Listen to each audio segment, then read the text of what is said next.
Hello everyone, and once again I would like to welcome you to Academic and Research Consultancy.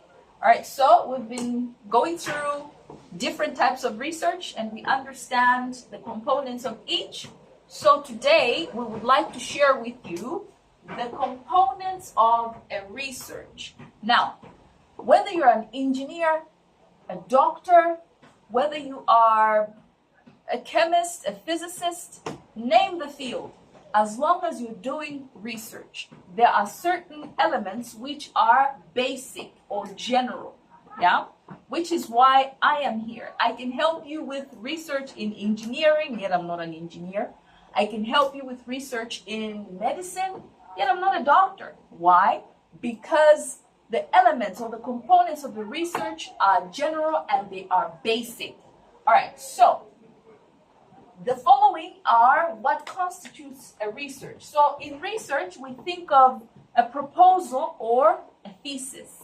Now, if you're writing a proposal, there are certain components that you consider and some which you do not consider. And when you're writing your thesis, after you've collected and analyzed your data, you also include some more. Now, we start with the introduction. The introduction is where you introduce your subject. So we'll go through these very quickly, and then in the next videos, we will prepare how you can tackle each of this in depth. All right, so after introduction, you go to literature review.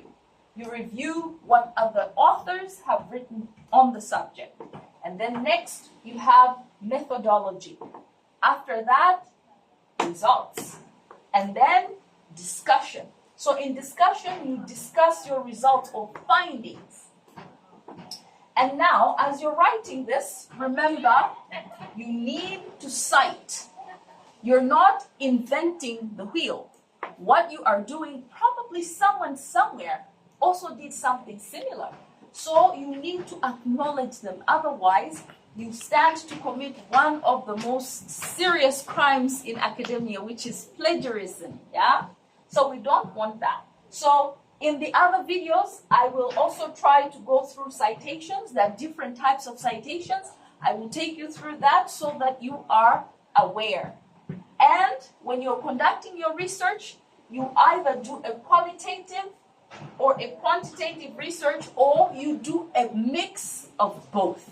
All right, so I am so excited to share with you all of this. And please continue following, like, as well as share, because this is about to get interesting. I wish you all a wonderful day today.